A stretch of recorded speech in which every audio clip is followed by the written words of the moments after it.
সকলকে স্বাগত আমাদের লেডি ট্যাগো চ্যানেলে। আজকে হচ্ছে আমরা প্রোটিন সম্পর্কে একটু পড়বো। প্রোটিন আসলে কি?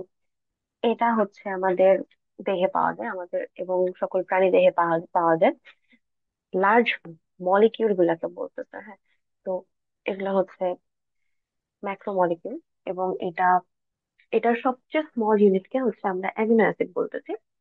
বিভিন্ন অ্যামিনো অ্যাসিড মানে অনেক টাইপের অ্যামিনো অ্যাসিড একত্রে যখন গঠিত হয় পেপটাইড বন্ডের মাধ্যমে, তখন একটা সিকলের মতো অবস্থান গঠন করে বা ফরমেশন গঠন করে, যেটাকে আমরা পরবর্তীতে প্রোটিন নাম দিতেছি। এখানে কয়েকটা ক্যারেক্টারিস্টিক্স বলা আছে যে তারা large molecule made up of amino acids found in every cell in the body, involved in most of the body's function and life process. Sequence of amino acid is determined by DNA.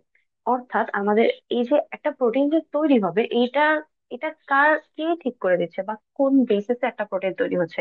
এটা genetic কোডের মাধ্যমে হয়, বা DNA এর formation বা সেটার যে sequence, এটার উপর ভিত্তি করে হয়। এখানে এই পার্টটায় বলা আছে যে প্রোটিনস আর cellular macromolecules made up of amino acid polymers.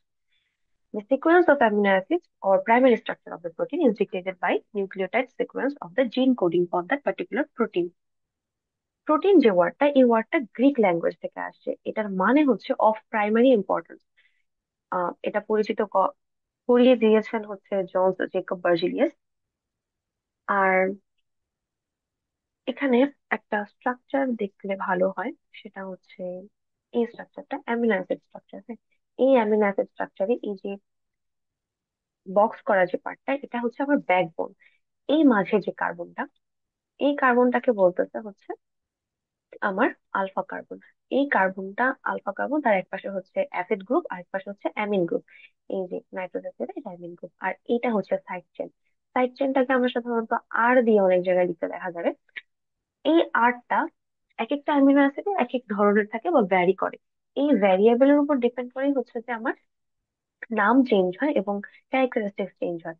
যেমন গ্লাইসিনে এখানে শুধুমাত্র একটা এইচ আছে, যেখানে অ্যাসপার্টিক অ্যাসিডে আমার অন্য ধরনের একটা সিকল দেখা যাচ্ছে, আবার এখানে অন্য ধরনের দেখা যাচ্ছে। এবং বুঝতেই পারতেছো যে এই যে আর বা এই যে সাইড চেনটা, এই সাইড চেনটার উপর ভ্যারি করে করে আবার নামগুলা এবং তাদের ধর্মগুলা চেঞ্জ হচ্ছে।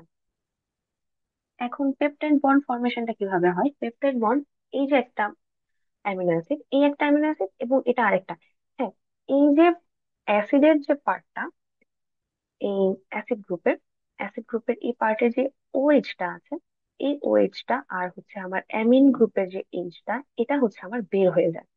হ্যাঁ, এটা বের হয়ে যায় যে কন্ডেনসেশনের মাধ্যমে। তখন হচ্ছে যখন চলে যায়, তখন নাইট্রোজেনের একটা হাত ফাঁকা, এই কার্বনের একটা হাত ফাঁকা, তো এরা পরস্পরের মাধ্যমে বন্ধন গঠন করে এবং এটাকে আমরা পেপটাইড বন্ড বলতেছি। এটা হচ্ছে কন্ডেনসেশন হয়, এখানে পানি সরে যায়। আবার বিপরীত বিক্রিয়াটাও হতে পারে। হ্যাঁ, এই যে এটা একটা ডাইপেপটাইড। ডাইপেপটাইড মানে হচ্ছে যে দুটো অ্যামিনো অ্যাসিড একটা পেপটাইড বন্ডের মাধ্যমে যুক্ত হচ্ছে। এই যে এই হোল জিনিসটাকে কিন্তু আমরা এটাকে ডাইপেপটাইড বলতে চাই। তো ডাইপেপটাইডে যদি পানি দেওয়া হয়, হ্যাঁ, কোনো একটা প্রক্রিয়ায় হাইড্রোলাইসিস, অর্থাৎ এখানে পানি কিন্তু দেওয়া হচ্ছে, যার কারণে এই বন্ধনটা দেখা যাবে যে ভেঙে যাবে। ভেঙে যে তখন কার্বনের একটা হাত ফাঁকা এবং নাইট্রোজেনের একটা হাত ফাঁকা। সেই নাইট্রোজেন হচ্ছে একটা প্রোটনকে ধরতে চাবে, আর হচ্ছে কার্বনের এই হাতটা হচ্ছে একটা হাইড্রক্সিল মূলককে ধরতে চাবে, এবং নিয়ে তখন আবার এই দুটা আলাদা হয়ে যাবে। অর্থাৎ যেভাবে হচ্ছে দুটা অ্যামিনো অ্যাসিড কন্ডেনসেশনের মাধ্যমে যুক্ত হয়ে পেপটাইড বন্ড করলো এবং একটা আলাদা ফরমেশন তৈরি করলো, তেমনি ওই ফরমেশনটা আবার ভেঙেও যেতে পারে পানির যদি দেওয়া হয়। অর্থাৎ আমার হাইড্রোক্সিল আয়ন লাগবে আর একটা প্রোটন লাগবে, দেওয়া হলে পরে হাইড্রোলাইসিসের মাধ্যমে ভেঙে যেয়ে দুটা আলাদা আলাদা আবার অ্যামিনো অ্যাসিড তৈরি করে ফেলতে পারবে। এটা হচ্ছে আমার এইটুকু গেল।